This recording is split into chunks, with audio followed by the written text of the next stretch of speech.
సుబ్రహ్మణ్య భుజంగ స్తోత్రాన్ని కానీ చదువుకుంటే రోగములు కూడా ఉపశమిస్తాయని సుబ్రహ్మణ్య భుజంగ స్తోత్రాన్ని ప్రతిరోజు నియమంగా చదువుకునేటటువంటి అలవాటు ఉన్నవాడికి చిట్ట చివర జ్యోతిస్వరూపంతో సుబ్రహ్మణ్యుడు దర్శనమిచ్చి స్కందలోకానికి తీసుకెళ్తాడు అంటారు.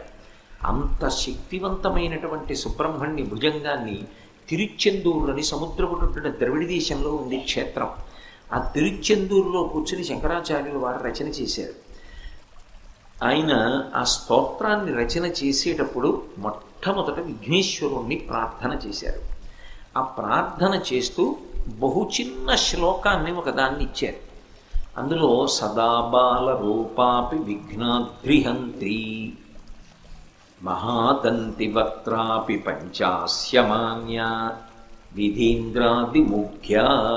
విధీంద్రాదిమృగ్యా గణేశాభిధామే విధత్తాం శ్రియం కాపి కళ్యాణమూర్తి. ఈ శ్లోకం నిజానికి అందరూ నోటికి వచ్చేటట్టుగా కంఠగతం చేసుకోవడం చాలా చాలా అవసరం. ఎందుకంటే విఘ్నేశ్వరుణ్ణి ఈ శ్లోకంతో ఒక్కసారి పిలిస్తే కాపి కళ్యాణమూర్తి విధత్తాం శ్రియం అన్నారు. నాకు ఏది కావాలో అది అనుగ్రహించుగాక.